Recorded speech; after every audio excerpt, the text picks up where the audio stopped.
Hello, in this video we will see in detail about sets and the functions that are used with set. First, to create a set we have to use curly braces. This is one way of creating a set. Okay. Another way is to, I can't use the keyword set, so I will just use A. Another method is to use the function set. Here you can pass a list or any other iterable. Okay. Now I will display both these set. Major difference between set and other iterable is that set won't allow duplicates. It will automatically drop the duplicate elements, and then the order that you give here will not be maintained in set. Since it uses a hash technique, the same order will not be maintained. It may look like ascending order, but every time it will not be in the ascending order. The order may also be jumbled. One more thing is that since the order is not maintained, we cannot access an element of a set using an index or subscript. You cannot access like A of 0, like how we access in list. You can't use this and access an element of a set. Now let us see the functions that are used with set. Now to add an element to a set, we can use the method add.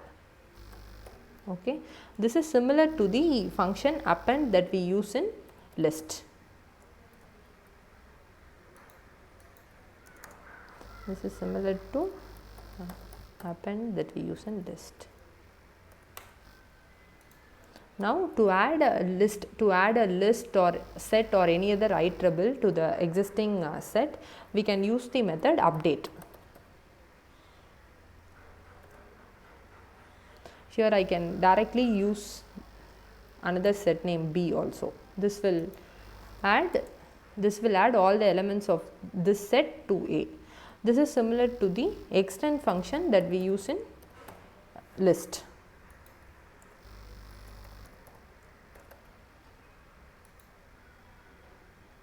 Okay. Now all the elements of B has been added and then duplicates also have been removed. Okay. Now to remove an element, you can use the key function remove, and you have to give the element that you would like to remove.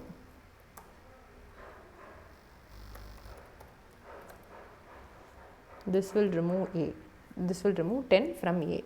Now again if I execute this, I will get error as 10 is not present in this set. Now if you are not sure whether an element is present in the list or not, you can use discard. Discard will remove the element if it is present, but if it is not present, it will not throw any error like remove. Okay. Now if you say you have a list with many duplicates and you would like to remove the duplicates, then you can convert this list to a set. Okay. Now I would like to remove the duplicates from this list. First I will display this list. To remove the duplicate from this list, I have to convert this list to a set. So I am passing this list to set. I will print this also.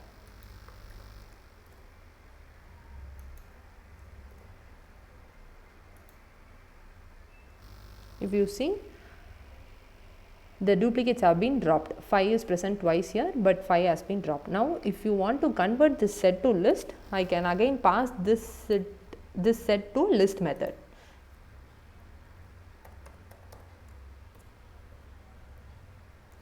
Now if you see, this curly braces will be changed to square brackets, meaning which now this is not a set, this is a list. This is how you can remove duplicates from list using set. Now we will see some other function that are very specific to set. I am having 4 lists here. First one is the list of students, and the remaining 3 are specific students, those are enrolled for specific subject tuition. These 3 are in maths tuition, similarly science and English tuitions. Now if we want to find like how many students have enrolled in all 3 or how many students have not been enrolled in all 3, we can convert this to set and we can use functions like union, intersect, difference, etc. Now first we will see how union works. Union will return the elements that are present in both the sets. Now if you want to find how many students take both maths and science tuition, then I can call the union function on mat list. Now these operations union, these can be performed only on set. So I have to convert this list to set. I will pass this mat set to set. Now this is a set, here I can call union. And the other list that I have to pass here, this can either be a set or it can be a list itself. So I will use my existing list SCI. Okay. This will result all the students, those who are either present in maths or present in science. Okay. Now you can add any number of lists here. If you want to include all the students in English, then you can add English also here. Okay. Similarly, if you want to find those who are attending all 3 subject tuition, then you can use intersection. Okay. This will return students those who are present in all 3. Okay. Here in our case only Rob is present in all 3. If I remove English, then you will get elements that are present in both maths and science. In our case only Rob is present in these 2 also. So I am getting this. If you want, I can change this to English. Then we will get elements that are present in English and science. Okay. This is how intersection and union work. Now moving on to difference. Difference will return elements that are present in one but not present in another.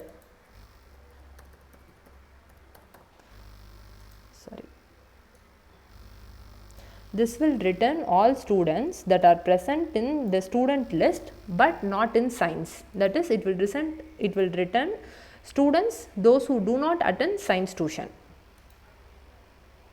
Okay. Except these 3 we get all. Now if you want to find like those who attend maths tuition but not science, you can use like this.